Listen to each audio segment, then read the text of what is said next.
হযরতে আব্দুল কাদের জিলানী মাহবুবে সুবহানী কুতুবে রাব্বানী গাউসে সাকালাইন গাউসে সামদানী আল হাসাইনি আল হুসাইনি রহমাতুল্লাহ আলাইহি উনার বয়স যখন মাত্র 4 থেকে 6 বছর উনার মা উম্মুল খায়ের মা ফাতেমা তার কায়দা হাতের মধ্যে দিছে দেয়া বলতেছে যাও বাবা যাও মক্তবে যাও গিয়া আমানু হও ইমানদার হও নেককার হও আমলি হও কোরআন মাজিদ শিক্ষা করো যাও বাবা যাও মক্তবে যাও বলেন না সুবহানাল্লাহ।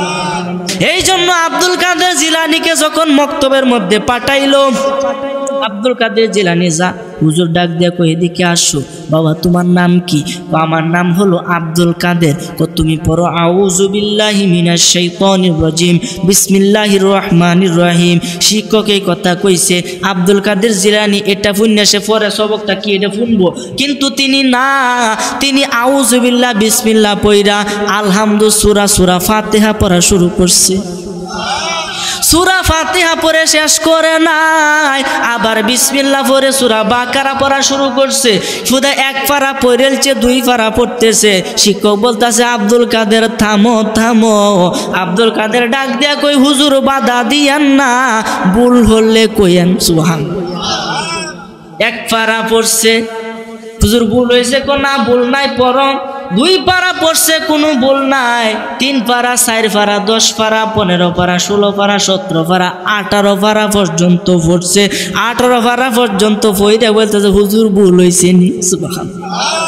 বলতেছে বাবা রে একটাও ভুল হয় নাই। তুমি কোন মাদ্রাসা থেকে এই পড়াটা পড়ছো? এত সহি শুদ্ধ এত সুন্দর পড়া তো আমি জীবনে শুনি নাই। তুমি কোন মাদ্রাসা থেকে এই পড়াটা পড়ছো?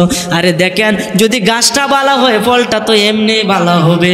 আব্দুল কাদের জিলানী ডাক দিয়া কই উস্তাদ গো আমি তো কোনো মাদ্রাসায় পড়ি নাই, আমি কোনো মক্তবে পড়ি নাই, ভার্সিটিতে পড়ি নাই।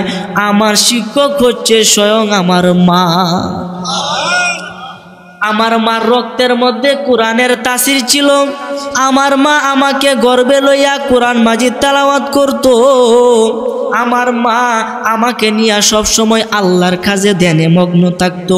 আমি যখন এই দুনিয়ার মধ্যে জন্মগ্রহণ করেছি ওই দিন ছিল রমজানের প্রথম দিন। ওই দিন আমি মায়ের বুকের দুধ খাই নাই। আমি এই পৃথিবীতে আইসায় রমজানের প্রথম রোজা পালন করছি।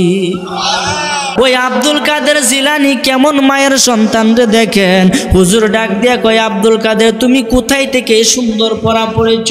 ডাক দিয়া কয় হুজুর গো আমি তো কোনো মাদ্রাসা ভার্সিটি ইউনিভার্সিটি পড়ি নাই, আমি আমার মায়ের কাছ থেকে শিখছি। আমি যখন জন্মগ্রহণ করেছি তখন আমার মা আমাকে ডান স্তন আমার মুখে দিয়া 9 পারা কোরআন মাজিদ পড়তো, বাম স্তন মুখে দিয়া 9 পারা কোরআন শরীফ পড়তো। 9 দোকানে কত হইল? 18 হইল। আমার মা আমাকে প্রতিদিন কোরআন মাজিদ তেলাওয়াত করে আমাকে ঘুম পাড়াইতো। সুবহানাল্লাহ বলেন। আমি শুনতে শুনতে 18 পারা কোরআন শরীফের হাফেজ হইয়া গেছি। আল্লাহু আকবার বলেন। আরো জোরে বলি ইয়া রাসূলুল্লাহ, উচ্চ আওয়াজে বলি ইয়া ওলি আল্লাহ।